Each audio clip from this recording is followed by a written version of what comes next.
Hello everyone, my name is Flaw from the YugiCast, and today we are going to be doing a deck profile of my 4-axis Fire Fists. This is the build that I'll be playing post September 2013, most likely. I've already been testing for it. This is the build that I've been playing in my last few videos of Fire Fists, and yeah, I really like this deck. And as you guys may have heard, Brotherhood of the Fire Fist Bear was announced to be a 10 reprint in the Title and Blaster, I believe, are the two 10s that are coming out at the end of this month. So really happy to hear about that. It's going to be Fire Fists are probably, depending on the ban list, Fire Fists are probably going to be everywhere. Excuse me. I am super excited because the deck is finally to a point where I feel like it's actually playable. I did not like the early incarnation of this deck where people were running like Rabbit and Gene Warp Werewolf and Reborn Tengu and all that kind of stuff. It was basically like Dino Rabbit 1.5, except it wasn't as good as Dino Rabbit in general. I didn't like that incarnation of the deck. I played it. I almost picked it up and made that my deck for the first half of this format and the back half of last format. I just felt it wasn't very good. But now we've got all the support we need.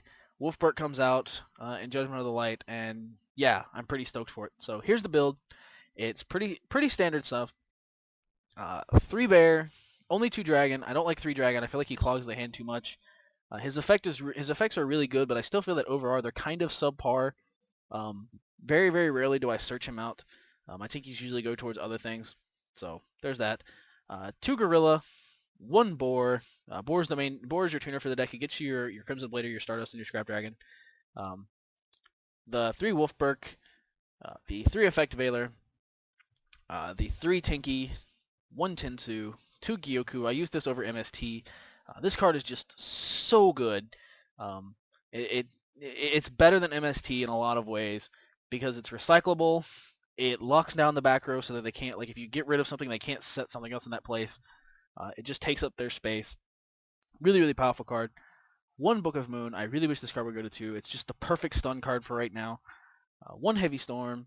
2 Forbidden Lance. 1 Circle of the Fire Kings. This card is amazing. You can use it.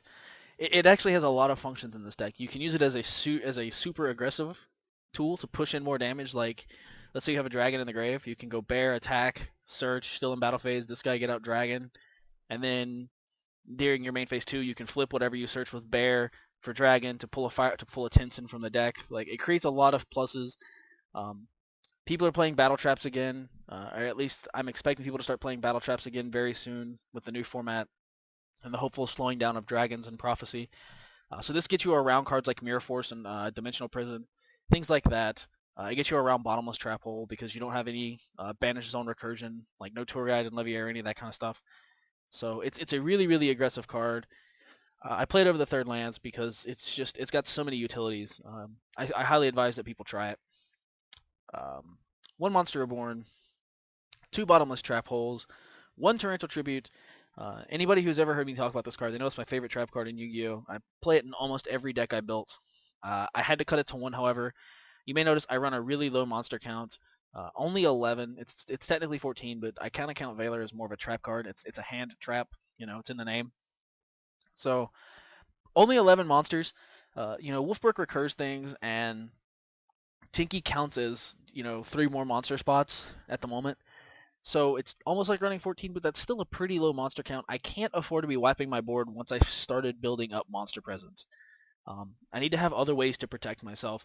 So Torrential's just there as a one-of and as a last resort kind of thing. If I absolutely need to clear the board, I have it. If I don't, I'd really rather not use it if I can, just if I can really help it. This may go back to 2, but it's really just going to depend on the ban list and how the format shapes up post-September. 3 Compulsory Evacuation Device. This card is also another really powerful card in this format. I really like it. The 2 Solemns, 2 Mirror Force, and the 3 Tensins. These are your 5 battle traps. They'll know that you have these, and so they'll MST them, or they'll Gyoku them if you're playing the Mirror or the 3-axis matchup, and then they'll run right into Mirror Force a lot of times, or they'll think you have Mirror Force and they'll go for these, and then they'll run right into these. Like, I know a lot of players have been cutting these for Tenkins, which I don't like. It's like a Forbidden Lance. You can only activate in your main phase 1. I don't know. I feel like this is better. You do need some kind of like real battle protection in the game. Mirror Force does that in spades. It clears their board, stuff like that. And then of course I run the 1 Starlight Road because I run so many traps. My current sideboard, I'm still kind of working on it. It's in progress. Triple Max C. This comes in against 3-axis dragons, anything like that. This card is really, really good against 3-axis. Dragons can kind of stop their play early um, and not lose a whole lot of advantage to you. 3-axis, they have to summon 3 and 4 times a turn before they can really start getting anything out of their plays. So this card's really good. 2 MST. This comes in a variety of matchups. Evil Swarm, the Mirror Match, things like that. 3 Soul Drain. This is for water and for dragons. 2 Vanity's Emptiness, this is for dragons and 3 Axis. 3 Iron Wall for dragons and Prophecy, and then 2 Eradicator for Evil Swarms and dragons, or not dragons, but Evil Swarm and Prophecy and the Mirror Match and things like that. Just a really powerful, versatile card. My extra deck, 1 Crimson Blader.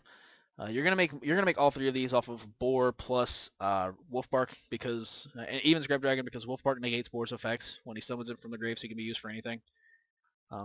So Blader, Stardust, and Scrap Dragon, those are the level 8s that I play.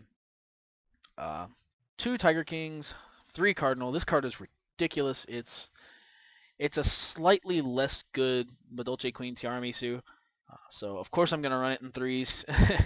Just sometimes when you're in the mid and late game, being able to put back a Tinky plus a Bear, and then like use your Tensu summon for Wolfbark plus any of these for a Tiger King, so you can search a Tinky and get a Bear. Just start putting yourself back on decent footing.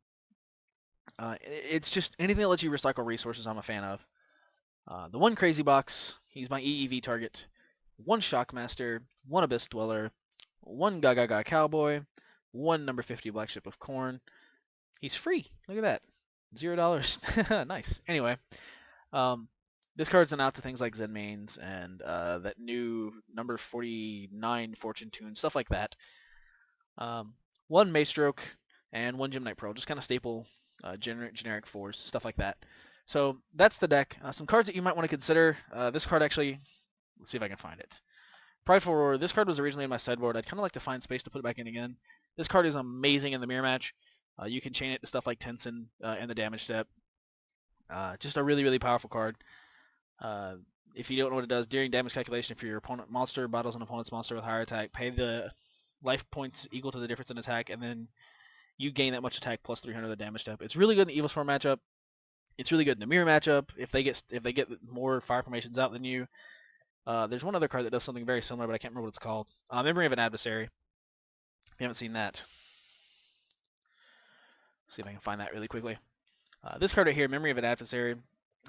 This basically does the same thing. You just take the battle damage, and then you get to steal their monster in 2 turns. It banishes it and then gives it back to you. So this card I had in my sideboard as well over Vanity's Emptiness for a long time, but I've cut it for Emptiness, just kind of testing it out. But so yeah, that's kind of where the deck's at right now. Let me know what you guys think and what you guys would change, what you wouldn't. Give me all that kind of good stuff. Be sure to rate, comment, and subscribe, and I'll see you guys later on with more duels with this deck and with a few other decks. So yeah, have a good day and have a good weekend, and we'll see you guys on Monday. Peace, guys.